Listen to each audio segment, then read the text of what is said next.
Dear God, do I love professional wrestling.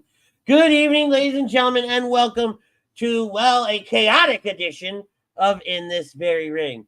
I am the best there is, the best there was, and the best there ever will be. I am the one they call Ritz.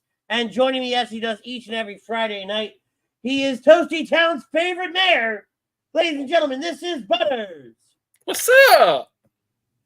So everybody's sitting there going, Ritz, why was it so chaotic?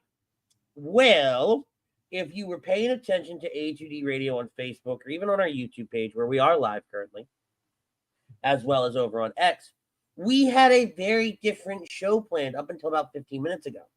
We were not, we were talking late last night, early this morning, what kind of route we wanted to go with the show.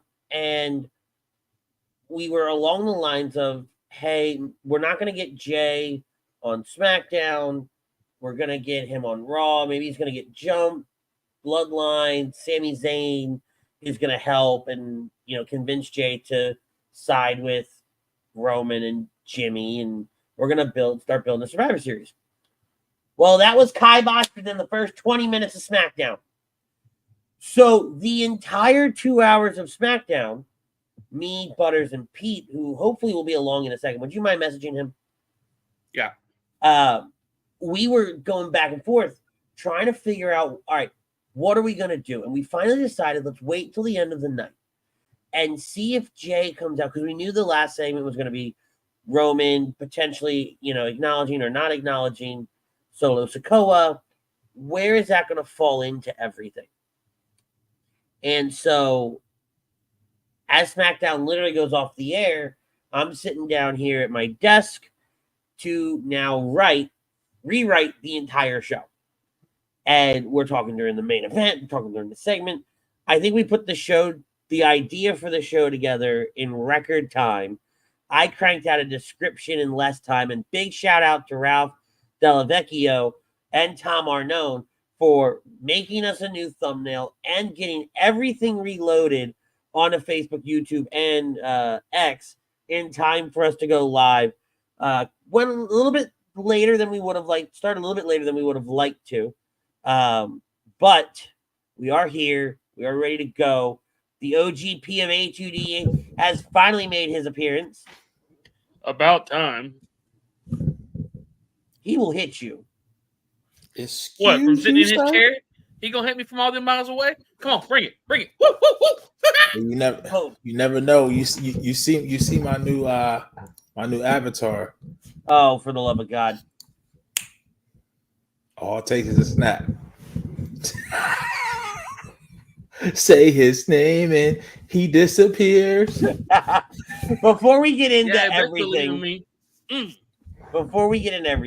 we do want to thank Baggio's Bread. Baggio's Bread is located in Mount Laurel, New Jersey, home of the best stuffed breads, tomato pie, sandwiches, cutlets, and meatballs. Mention HUD Radio for 10% off your in-store purchase. Football is here. Get your spread with Baggio's Bread. All right. Give you a spread, all right. So I have not partaken. Have you? I mean, you're in Jersey, right? Is it legit? Is it something like when I go home? That's a must hit. And then now you got to hit up Mama's in Pensauken for their cheesesteaks, which are already delicious. I heard about this place. Yeah, and now their bread is provided by Baggio's. So, all right. It's two birds, one stone, baby. We're having Primos tomorrow at the office because there's a Primos locally here. And so they have Hers potato chips. They've got the Jersey bread. It's like a slice of home.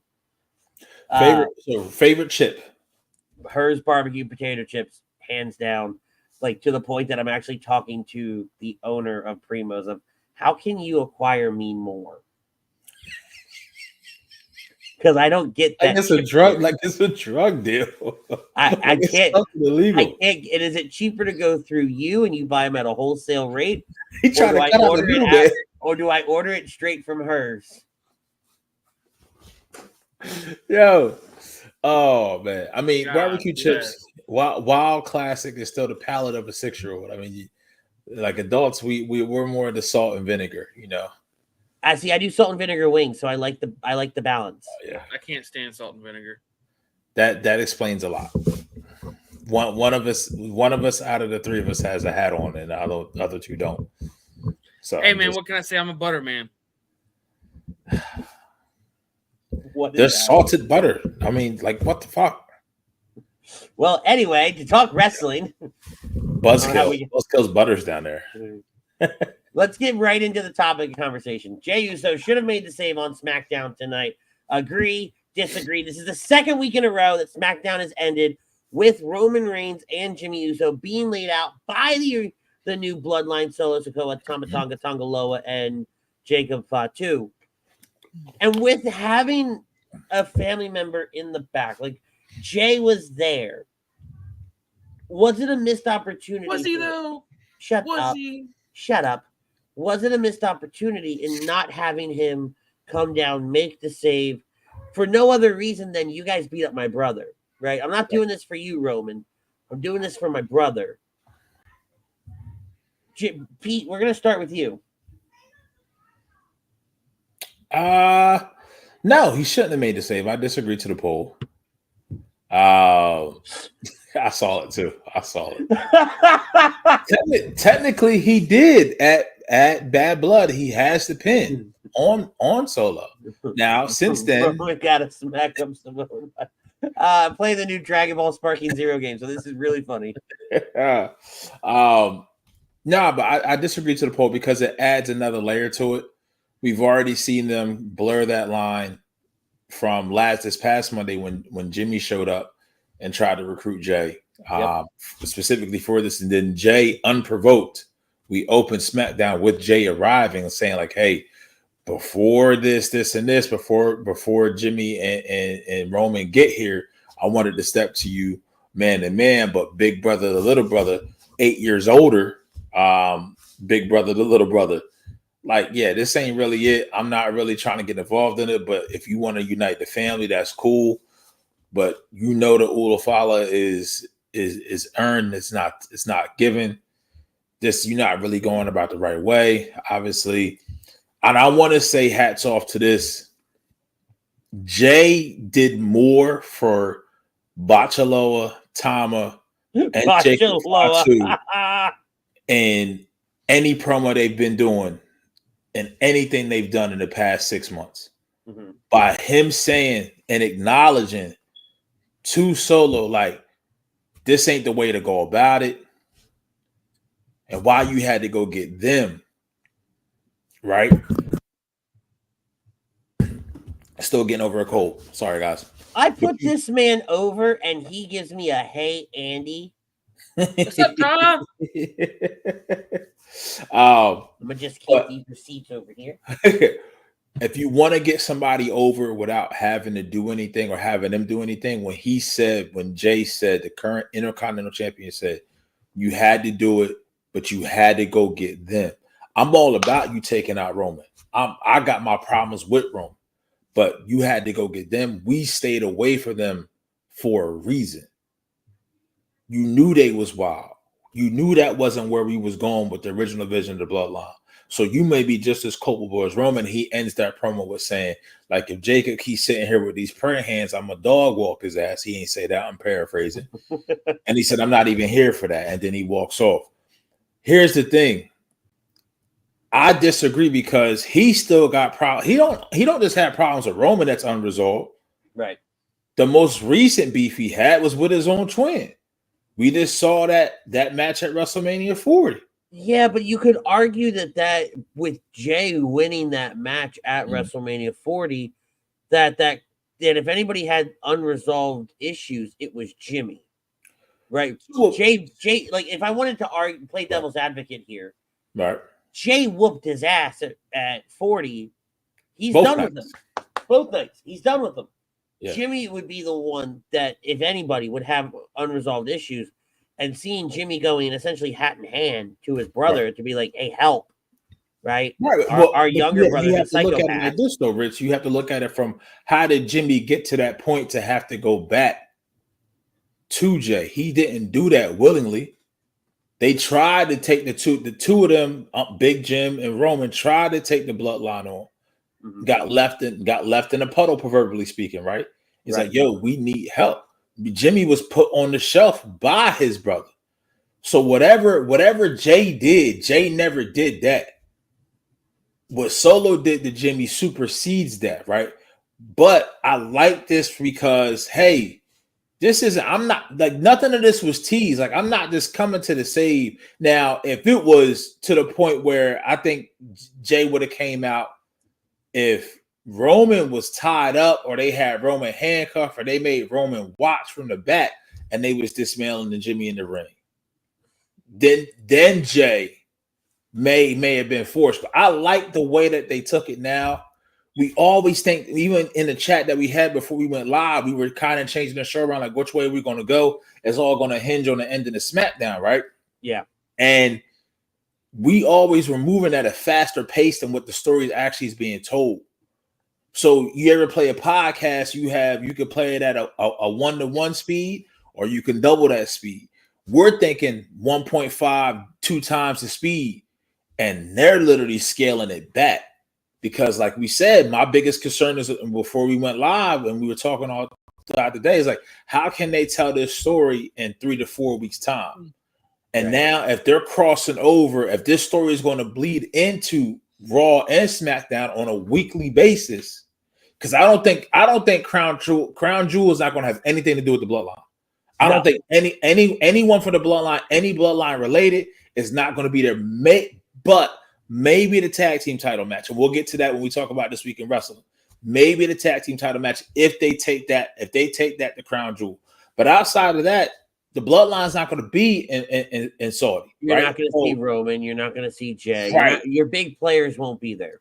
Right. So you have this story now that you really can let it breathe, and then you can let it build. So I think at most on Monday night, you may just get the presence of the Bloodline there. I don't think they get physical. I think Jey may have something, a backstage segment, interview, maybe a match. I know him and Braun got something going on maybe at some point, and they're just going to be there. But just simply their presence is there. It's almost like crossing the fourth wall. If this was a show and we being filmed, and the cameras look directly, the actors look directly at the camera, and they start speaking to the audience like that. Like we have that where we thought we didn't have that before. You definitely have that, and I'm honestly, to get to this point where we want Bloodline War Games, it has to be that big.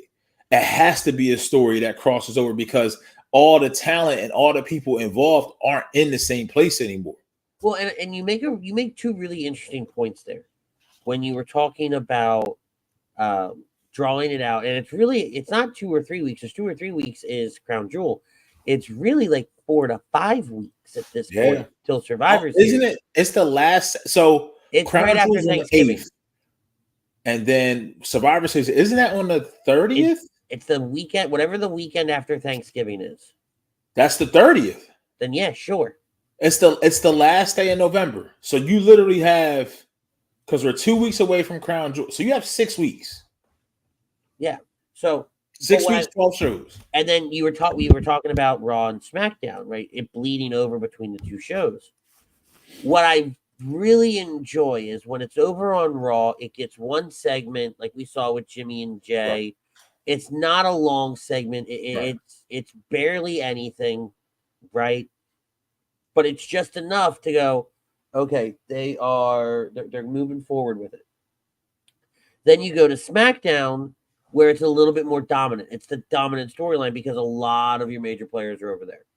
Yeah. Right. So it is the lead-off story. It is the story at the top of the hour.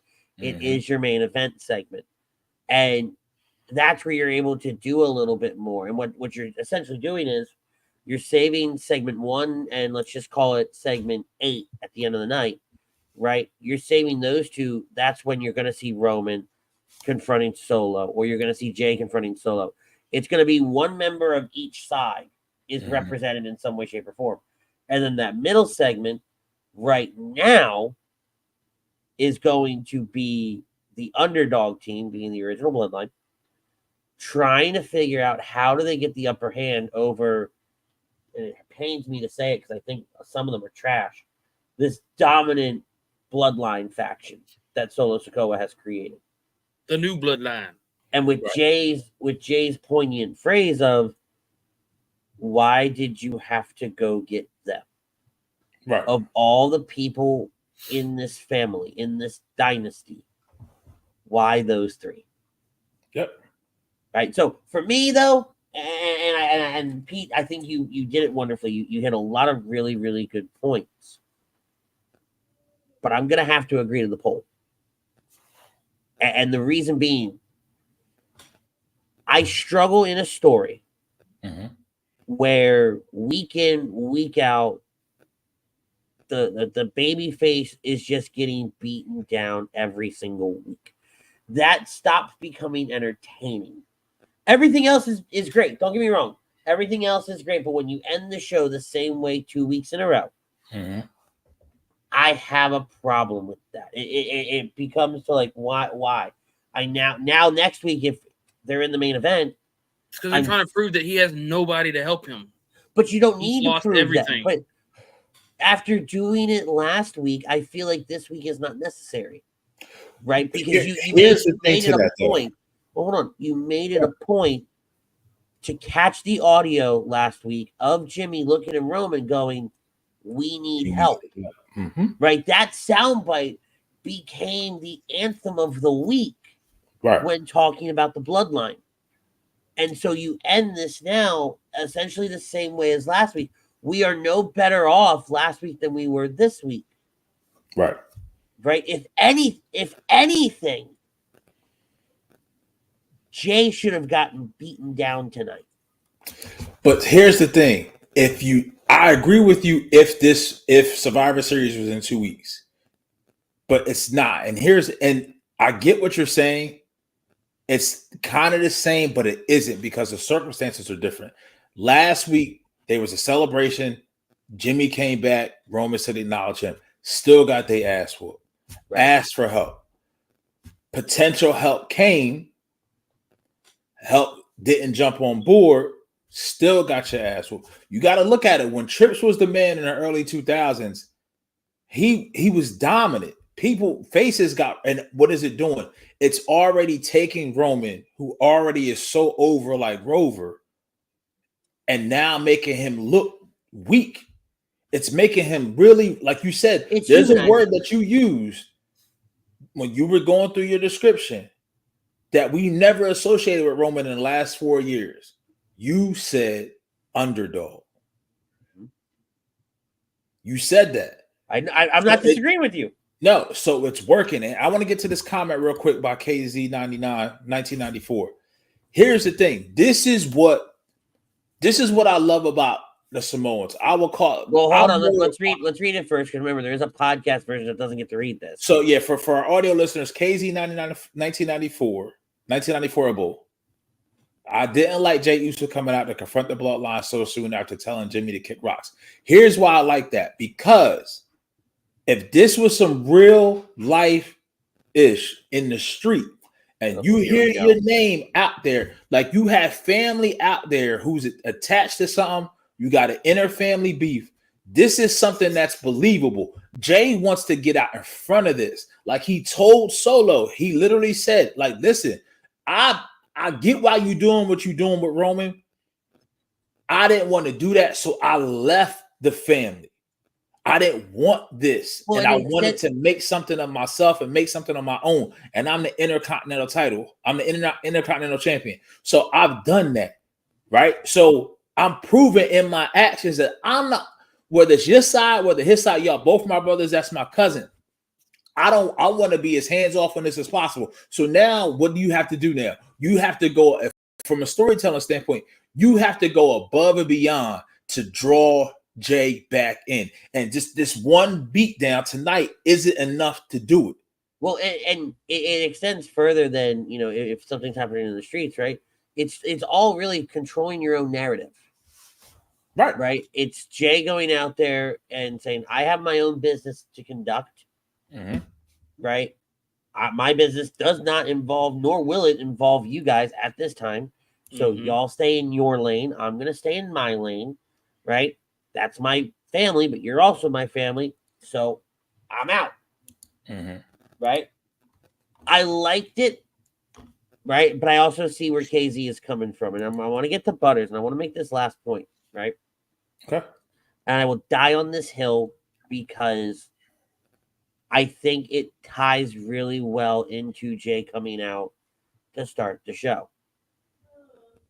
If Jay comes out, starts the show, everything like that, and it's Jay that they drag out, not Jimmy at the end of the night. Mm-hmm. Right? Yeah, we are like, because now you're building the Tongas and Jacob as even more heels because they beat up one on the most over champion you probably have right now. Mm-hmm. 2, it now gives Jay an in to be like, well, wait a minute. I said we were good. And then you guys are the ones that decided to cross over and attack me for later down the line. Even though he's got his thing he's doing on Raw, right? He can come out on Raw and just mention them. Hey, guys, I said I'm not a part of this. I'm not sure why, Friday night happened. But again, you stay in your lane, I'll stay in mine. It's your last warning kind of deal. They get in his business again. And then, a couple weeks before Survivor Series, whatever have you, Jay's like, all right, I gave you 2 chances. You're not getting the third. I'm now getting involved. I felt like that was, if Jay doesn't come out to start SmackDown, then I don't feel this way. But from a storytelling perspective. But did he come out, though? What do you mean? Like, he didn't, when you say start SmackDown, like, his music hits and then solo response, like, they weren't expecting him to be there, right? Right, no, but I'm saying he was in the opening segment of SmackDown. I got you. Ultimately, what I think ends up getting Bloodline opens it up, right? As he's going to talk, here comes Jay interrupting him. But my point being, he was still in the opening segment, guys. Yeah. Start whether he was the first son of a bitch out on camera or he was the third moron that walked out. It doesn't matter. Still part of the opening segment. Still open SmackDown. Technically, he'd be the 5th moron since there's 4 members of the Bloodline. And shut up. But no. So what I was going to say is, ultimately, I think what's going to happen is by him approaching Jacob like that, Jacob really at this point has been controlled. How many times have we seen Solo have to do this? Yeah, and block him, right, and say, "Nah." I'm gonna call it right now. Jacob Fatu is costing Jay the IC title on Monday night. Is that the rematch? Yep, Monday night. Braun Breaker, Jey Uso. So Butters, let's get into your side of this. It's, we dominated this front half of the show, and it happened. Sorry. Agree, disagree. What do you think? I'm gonna disagree. It was a little early in the storyline. For all we know, he could have left the building already. You think about it, he was ready to leave the moment Roman and Jimmy showed up. Yep. So he could have already left the building and not known anything about this beatdown. And they can lean into that on Monday. Yeah, very well could lean into that Monday that he'd already left. He's already gone. Be nice, Don Don. You know what, Don Don? Let me come find you one day. You can catch these hands. I got $20 on Don Don. These buttery hands. Oh.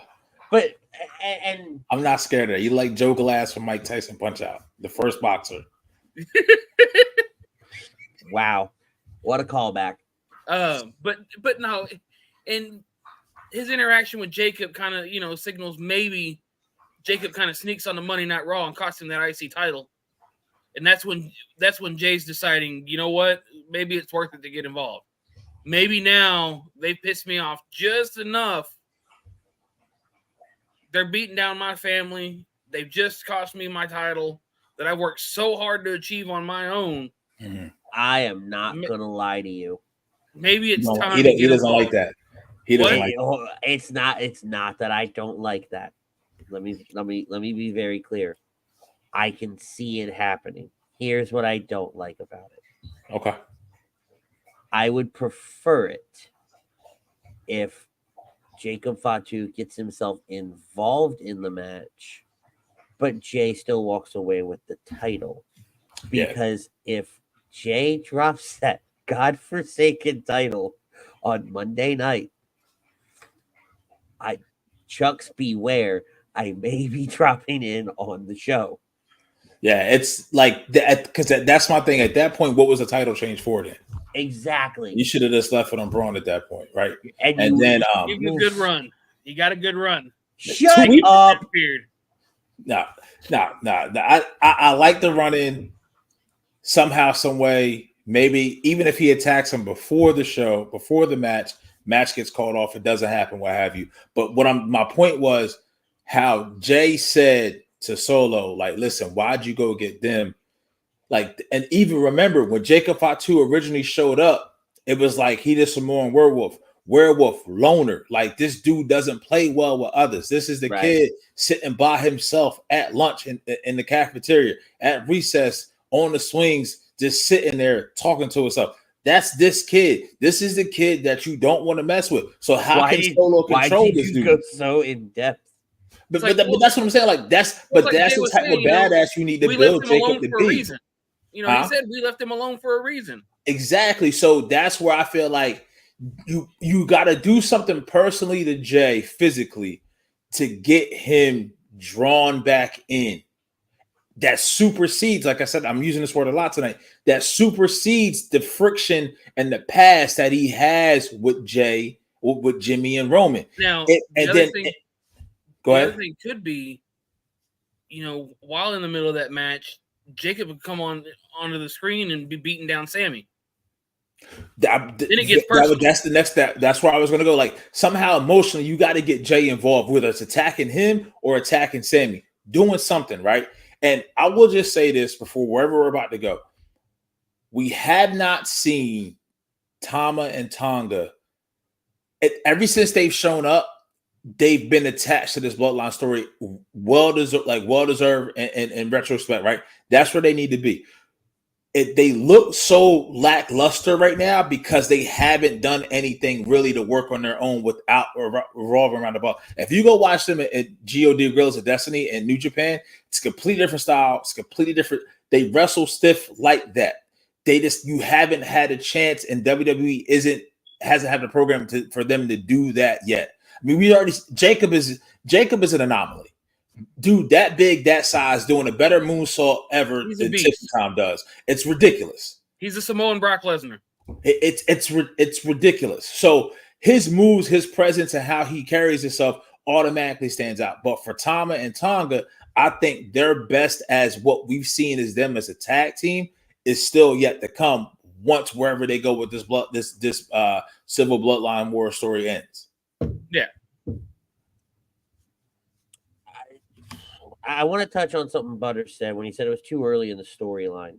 I disagree with that line because the story is we're so far deep into the story that I don't know if anything is really too early at this point or too shocking. Yeah, or too shocking. Yeah. Okay, maybe it's too early in the chapter. Maybe I might give you that one. I can give you that one a little bit more, right? But when you're sitting there and you're looking at where we've started, 3-4 years ago with the bloodline and the transition of things and how we got through, and then you look at WrestleMania. WrestleMania was a big turning point for the bloodline, and that's where anything shifted.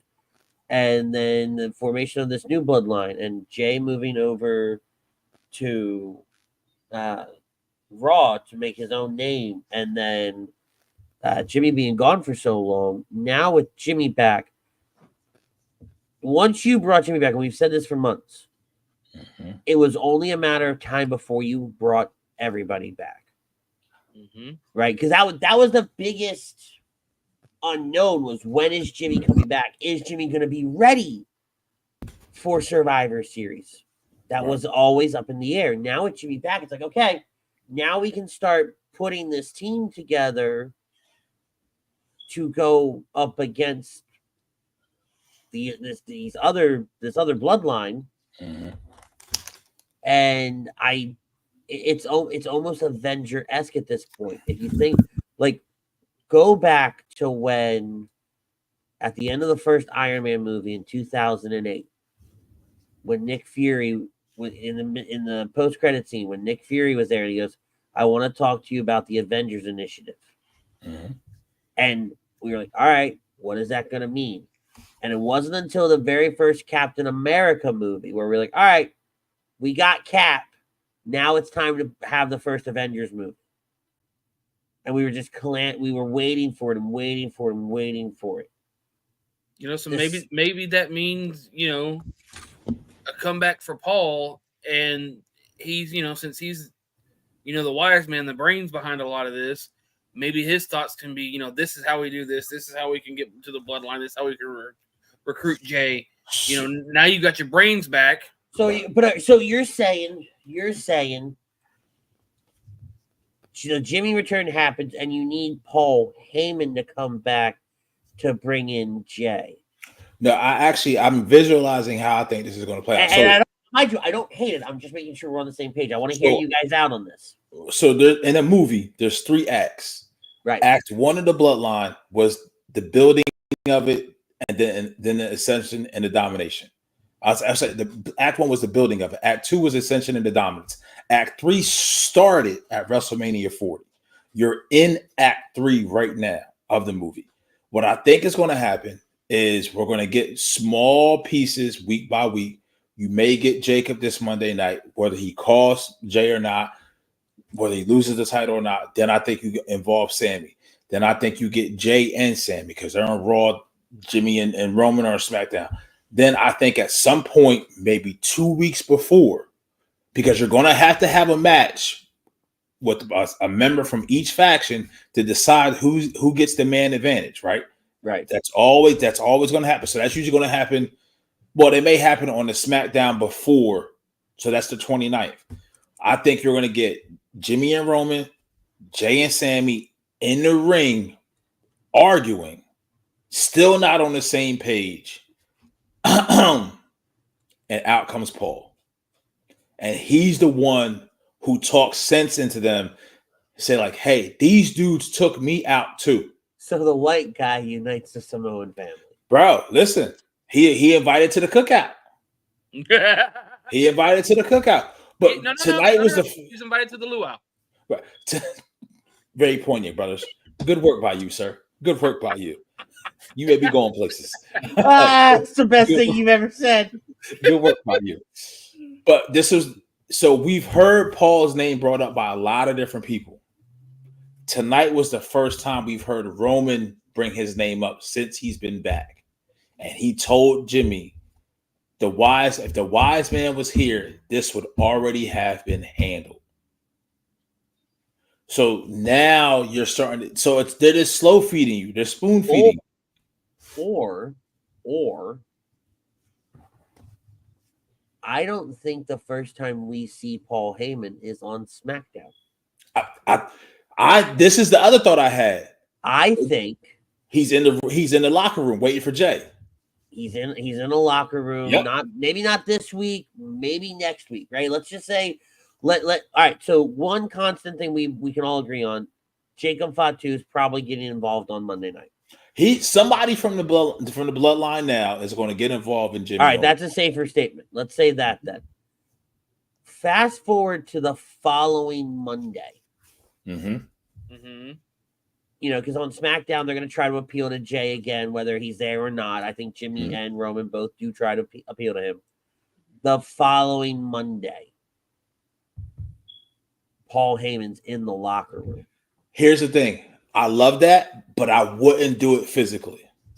What I would do is have Jimmy or have Jey, can't tell these motherfuckers apart when it comes to this today.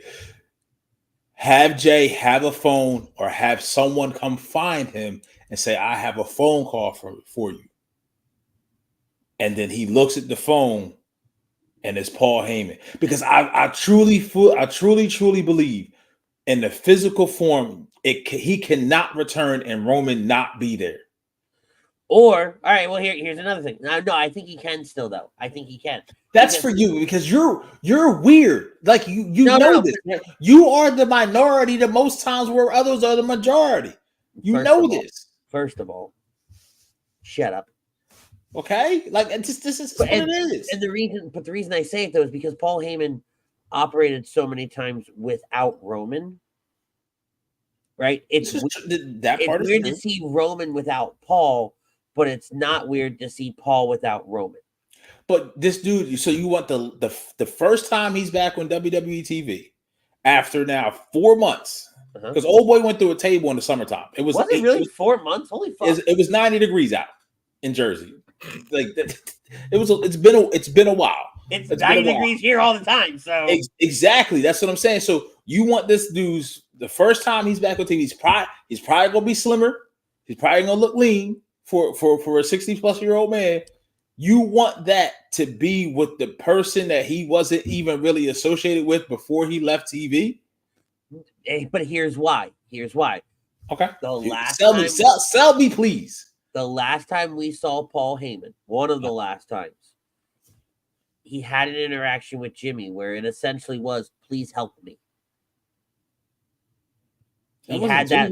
Was it Jimmy? Not Jimmy. I'm sorry. Punk. With Jay. It was Punk. No, it was Jay too. It was Madison Square Garden SmackDown. That's when he got put through the table. Okay. You said last interaction. I'm just saying. One of the last interactions that we saw. Okay. He had it with one of. Shut up. He had it with Jay. They had a backstage moment at one of the PLEs. I heard you. I just got what Butter said. But Butter said. So go ahead. I'm sorry. But he had a backstage moment at one of the PLEs where they walked past him, right? And he's looking at Jay like, I remember this now. Okay. Are you going to help me? Right? Yeah. Yep. I remember. Right? So that's why. Goes to him, hey, I asked you to help. You didn't. Now look where we are. You got to put everything, you got to let bygones be bygones. You won. You beat Jimmy. You were a champion coming out of, you're a champion now. Roman isn't. Mm-hmm.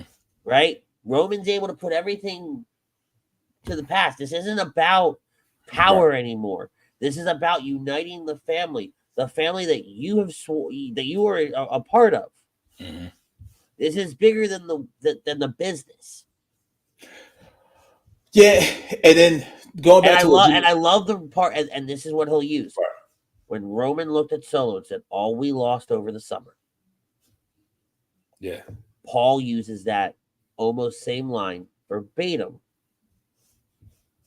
with Jay. Now, remember Jay said at the end of his promo tonight, not promo, but in his discussion with Solo, he said, the next time you see me, it's going to be different. Here's what I would do. Because the only person that Jay never had beef with was Paul. So here's what I think it happens. And this, I think, appeases both of us. I think physical form, I'm comfortable with him showing up on Raw Monday night, the following Monday. So we're talking the 28th. October 28th. Yeah. If on October 25th, next Friday, Paul has a phone conversation with either Jimmy or Roman. And you know what? When I was pitching it, I was trying to figure out how you get to that. Right? What would have to happen on SmackDown? And in my head, I was like, well, that would mean Jay would have to be on SmackDown and blows them off again. Maybe not, but then maybe it's Jimmy looking at Roman. Damn it, there's so many people. Jimmy looking at Roman. It ain't easy. I've been trying to text. It ain't easy being Samoan. What the hell is going on down there? You go from this high to this low. Here's the thing: how many times? Have we seen? Looking at Roman, I've been texting my brother. He's not returning my calls, and Roman going, "I know someone who I wouldn't even do that. I would got you one better. How many times have we seen Paul say, "Something don't go the Bloodline way"? Call Roman Reigns. This time, call Paul Heyman or call Wiseman, and that's it. Because then Because remember, Jimmy said we need help. Roman agrees we need help. Now after tonight, you got low blow. Yeah, he's laying in the ring, so a little bit different. Yes, he did. But that's why I would say call Paul Heyman or call the wise man. Then from there, that's it. You just walk off, fade to black, do whatever you got to do.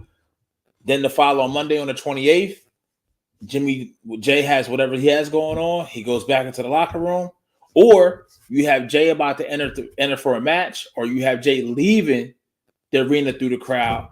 And I would love that if Paul Heyman is standing in the crowd. Or he walks outside the arena and he gets in a car with Paul Heyman. Or Paul Heyman. Or Paul's is like Paul, it has to be a surprise, but you have to initiate some type of contact with Paul to bring him back in, and it doesn't have to be physical. And then it's going to be great. Because that 28th is the go home show for Crown Jewel. Which, so it could be something small, like you said, like Jay leaving, and then Paul's is there because they're going to probably build up for Crown Jewel with that hideous, very expensive belt. I don't understand it, but awful. Hats off. It's gross. Hats off. Disgusting looking. But I don't hate the idea of Paul being the one to bring Sammy Roman Jimmy? Jay and Sammy over. Because again, nobody had beef with Paul. Except, I think Sammy kind of did. Sammy had some friction. Sammy's going to be the one where you're going to have to sell Sammy on it. But that's where I say it may be all three of them, Jimmy, Jay, and Roman, putting their feelings aside. You could sell Sammy into it by Monday night.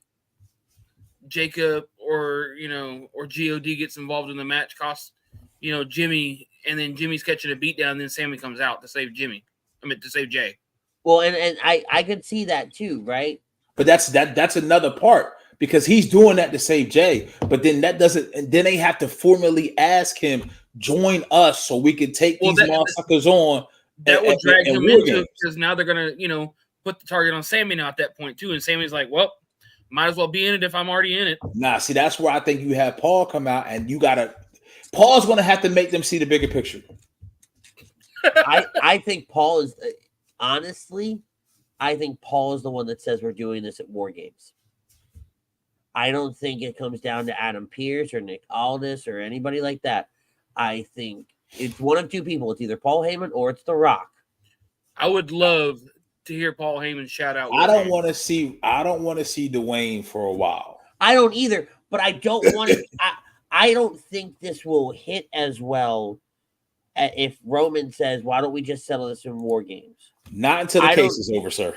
I don't think we see this hit as well. That'd be some hella crazy stuff because no one gives a rat think fuck about Brock Lesnar. No. We move on. No. You have Paul Heyman come out and introduce Brock to the new Again, bloodline. Nobody cares about Brock Lesnar. We move on. Everybody needs to jump off of this Brock Lesnar's coming back bit. No, shut up. Anyway, as I was saying, you have either Paul or The Rock, two non-combatants, because this has never been something that the general managers have ever been able to contain. So you can't have Nick Aldis come out randomly and just say, oh, you guys are going to settle this in War Games. That doesn't mean anything. They don't care if they do it. But if Paul Heyman comes out and if they could be so smart with this, and they could come up with some tribal way of saying War Games, right? There's some tribal, like, how we had the trial by combat and everything like that, bloodline rules, so on and so forth. War Games doesn't sound half bad. It's not the greatest. But if you could figure out a way to make that work and have Paul be the one to say it, I think it's just it takes it to, like I said, to that next level. Or it won't be Rikishi, but it won't hit as hard if it's Rikishi. It has to be Heyman. You know, have Regal come back out and say it. Or like it has to be like you can kind of visualize it where it's the four of the new bloodline, the four of the OG bloodline going at it, big old scrum, everybody being broken apart. Paul just gets the mic and says, "All right, enough of this. War games. That's it. Final. Yeah. We'll put an end to it. War games. Everybody. All right." And then you had the match, whatever. To your idea, yes, have Paul say it, but to your idea, you have that scrum, you have that beatdown between all 8 of them. Well, it has to. But that's when Paul Heyman walks out for the first time in 4 or 5 months. I like that too. I don't hate that idea really either. Like that would be the first time you see him. He walks out. He's got the mic. He says he's got the approval from Nick Aldis and just calls out War Games. Yep. And I love everything you said up until you said Nick Aldis. He doesn't have to acknowledge the general managers. Yeah. Screw them. Right? And that's fine. You have him call out War Games, and now you got both sides shaking their head, smiling like, "Yes, let's freaking do this." But then you gotta have the new bloodline looking like they're scared shitless because they don't want everything they've been doing has been on their terms. They've had the numbers. They've been the ones controlling it. So now you're telling me it's going to be 4 of us versus the 4 of them locked in the cage, and they're highly motivated to kick the living shit out of you because you've been doing it to them for the past 4 or 5 weeks. And that's where you give them the advantage in War Games, and they still have those numbers. The faces never get the advantage. Never. The faces never. Not at all. Not in a million years. I'm just saying that's their advantage to try and win. It's why it's the dumbest idea of a match ever. Like just say you're gonna give them the advantage and move on. Yeah, exactly. All right. So 48 minutes in, fam. We only got, I think, 4 or 5 likes. We got 112 people watching across all media platforms, ATD radio and everything. If you're enjoying the content, just hit the little subscribe, share the wealth, share so we can feed the algorithm. But we've had it here. We talked about some tag team wrestling. This week in wrestling, definitely on SmackDown, quiet as kept. Motor City Machine Guns debuted in Columbia, South Carolina, of all places. Quiet though. You know what I mean? What was it though? Like as soon as those vignettes hit, we knew it was the Motor City Machine Gun. Oh yeah, that first vignette I already knew. Like you don't even have to tell me who.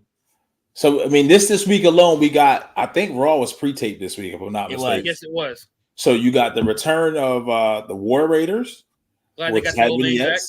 And then we got now Motor City Machine Guns and Motor City Machine Guns. I quiet as kept. I think that they're going to beat DIY and they're going to go on to possibly be hot shotted to the WWE Tag Team Championship. I like the fact that Triple H is beefing up the tag division again. Here's a big question for you. Mm-hmm. Uh-oh. Whether it's the War Raiders or whether it's Motor City Machine Guns, mm-hmm. Who do you think got the Lucha Bros trajectory? So you think the Lucha Bros are completely out now? Not completely out, but whatever was planned for the Lucha Bros went to one of these 2 teams. Oh, Machine Guns. Machine Guns all the way. Because Ivar was hurt. I mean, Eric was hurt. Yeah. I honestly believe the Lucha Brothers were set for SmackDown. This was supposed to be their debut. I believe Motor City Machine Guns were going to be on NXT for just a little bit and then hot-shotted back up to the main roster. Mm-hmm. So I think the SmackDown debut was supposed to be Lucha Bros. I don't know if they would have gone to NXT and because a lot of people forget. I shouldn't say forget, but Nick Aldis was in TNA for a long time. Yes, yeah. No, I get that. But I'm saying I think the original plans were for them to be on NXT just for a little bit, just to kind of get them used to used to a few things and yeah, but Motor City's been around for also a long time too. I don't know how this is one of those teams where it's like, no, bring them to the main roster. Let them do what they've been doing for the last 20 years, something like that. They've been around. But I think this spot would have been perfect. Lucha Bros against DIY. Legado del Fantasma. That would have been like the perfect debut for them. You talking about you're talking about Angel and Umberto, They call themselves something else now. I think the Garza brothers or something. Yeah, they're called something else now. I don't know, man, because also here's the thing. I think Motor City Machine Guns would be quicker to adapt to what the WWE wants in ring style, whereas Lucha Bros just a little bit stiffer, a little bit less careful for the fellow ring companions. Yeah. I don't know, you know what I mean? Like I don't know how that would look. I mean, would it be disrespectful to send it down to NXT? I kind of think it would be. Yeah, I mean, I don't. You don't have no disrespect to any NXT tag teams. Yeah, you don't have anything like that. You don't have it down there for them. You don't have a team that's going to mesh with them, right? You need the Profits. You need Legato. You need DIY. You need. Do you think they would? I think they may be better served on Raw. Just because I can't think of that many. I mean, you got Alpha Academy, American Made. Where's the Profits? Yes, you got Profits are on SmackDown with BFAB. New Day's useless to me now. Yeah, I mean, and the only other team you got is AOP. You just broke up Miz and Truth. You got to put them on SmackDown. I would be very much okay if you turned SmackDown into a very tag team heavy show. But so here's the only thing I think they would work great with the War Raiders. Because remember, War Raiders worked in New Japan too. No, yeah. I like something that Bronson Reed said earlier this week, just jokingly. Oh God. But him and Otis, teaming up and be the natural disasters 2.0. Yes. No. Dude, they could dominate and decimate the tag division. They're both like under 6 foot. And I'm legit not. I mean, they're probably stronger than me, but I'm legit not scared of either one of those dudes. I mean, maybe Otis a little bit more because he can actually wrestle. Like he was a legit college wrestler. So, but yeah, New Zealand Bronson can get up out of here, yo. But and Chris makes a good. Silent Hill makes. I wish, just like you do with the women's tag. And I think, like I said, you could almost say, all right, we're going to be women's tag team focused on Raw, and we're going to be men's tag team focused on SmackDown. We'll still have tag teams for both divisions over there, but we're going to be real heavy over here on SmackDown. And the travel was spread out enough to where you got TV Monday, and if you want to do something on NXT Tuesday, but then you got Tuesday, Wednesday, Thursday off, you travel to Friday for SmackDown. You know what I mean? So you got Friday and Monday kind of wrap around close together, but it's 4 days. Yep. Like to me right now, like I can American Made at some point within the next year should have the tag team title. Like whoever had Judgment Day right now should have the tag team titles. Who? Oh, Judgment Day. Yeah, they shouldn't have the world tag team titles right now, in my opinion. Just because they're not doing that. It's not, those titles aren't helping the Judgment Day be elevated at all. Like they're already at that level where they have them, whether they have them or they don't. But and now coming out of the at least when you look at the men of the Judgment Day, what's next? Finn got to bounce, man. Right. Well, where are we going next with this? I've Finn with an IC run or something. My boy needs a singles title. He needs it. This is like 45 years old. Looks great. Is in probably the best shape of all three of us ever in our lives, 2 times over, have ever been. 100%. So, big time. Yeah, but no, it's almost to the point now where I feel like Dom needs to go out on his own. Dom, Liv, Rhea, Raquel, let them do their thing. Carlito, I would love for Lucha Bros and Carlito, maybe something like that, but I think Lucha Bros, or if I'm not mistaken, they're Mexican, and then Carlito is Puerto Rican. I mean, they're all Hispanic, but there's just little things like that play a part in my mind. I would love, listen, hell, turn Andrade heel. He doesn't want to do it. That's why, Lucha Bros makes sense with Andrade too. Yeah. You know what I mean? So it's one of those things. I like the little turn that Street Profits going heel, being sick of this shit, tired of losing, embrace that, turn them heel, let them go. They need something. Has that happened yet? No. So tonight, the way the finish was, they both got the pin till 3 on Pretty Deadly. But Tez wasn't the legal man. It was Ciampa. Got it. And then Ciampa pushed him out the way. But they've been teasing this shit. Like you can see, like the last time when they had the ladders match for the tag team titles, they was like, tired of this losing. We tired. And like you could kind of, it's a slow build to push them over the edge. Yep. You know what I mean? So I agree. It's such a drastic difference when you are that upbeat as a tag team. You're that upbeat as a face. And then when you do lose it, you lose your cool, you lose your smile, proverbially speaking. Take it the complete opposite. It's hard nowadays, I think, that when you have that, what the hell is going on down there? Sorry, I was readjusting. I would ask what, but no, don't care. Moving on. My chair. I was readjusting my chair.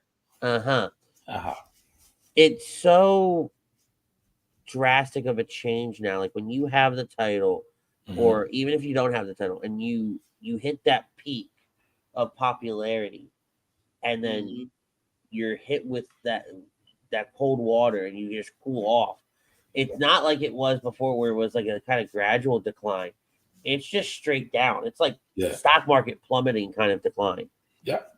Right, like a free fall in the Tower of Terror. And it's very few people in WWE who have done that face to heel and have seen the same success. Like, realistically, in this year, don't like the kid as it is, but the scapegoat has from where he started, coming out on Luchasaurus' shoulders, and shouts out to Luchasaurus. I want you to get healthy. Pray for you. Hopefully one day you can get back in the ring, going through some health things. But my man had on tiger trunks, getting carried on the shoulders of a bipedal dinosaur, to now having an unfinished TNT championship belt. Right, wrong, and indifferent. But we were doing great. We were doing so good. I'm just saying. We went what other face to heel has been so good? 57 minutes without bringing up that god-awful fire of a company. I just want to see you pull the hair that you wish you had out, proverbially speaking, on your actual head. But like, and like you sit there and you think it's a great thing with the scapegoat. I think it's absolutely awful. Well, I'm saying, out as far as people who were recently face and who are now heel, who are garnering the same type of emotion from the crowd. Like, you've seen people. Yeah, my boy. I'm sorry, Silent Hill. I'm sorry. It was just to mention, but like transitions in WWE, we haven't had that. I mean, maybe Liv. Yeah. Liv's probably the best example of being able to transition and maintain some kind of popularity, right? I think Kevin Owens is going to be able to do that really well. Roman had that time off where absence made the heart grow fonder. But I think that if Roman didn't have that time off, I think he could have made that transition really, really well. It's your higher profile stars that don't usually have a problem with this. Right. It's the mid-card guys. It's the ones that the flash in the pans, and they never, we talk a lot about not capitalizing on things, right? And that's an instance where they don't get capitalized on. And with tag teams, it usually comes with a split, to where I think you don't have to necessarily do that in this instance. And I'm just trying to think of the tag team scene on SmackDown versus like heels versus faces, or how many do you have? And it's it's DIY now. Motor City Machine Guns, obviously the Tongans have the chips, and they're obviously their heels. I mean, Grayson and Theory, that was another one where we thought Austin would have turned on him by now. And I think that's really. And then you got the Garza and I can't even think of the other dude's name now. Umberto? Yeah, Humberto, yeah. So they're heels too. But I mean, it's just given time, 2 hours is tough. They got obviously getting spotlights, but I mean, yeah, man. I'm happy to see that the Motor City Machine Guns. I'm happy to see them. Been a fan for years. Now, obviously, they're probably in the twilight of their career. Yeah. I would love to see. I mean, not to be all faction-esque, whatever, but just because of the TNA lineage, go help AJ find a smile, man. You feel what I'm saying? Go, do something. No offense, but I think it's time for AJ to fully retire and walk off into the sunset. Nah.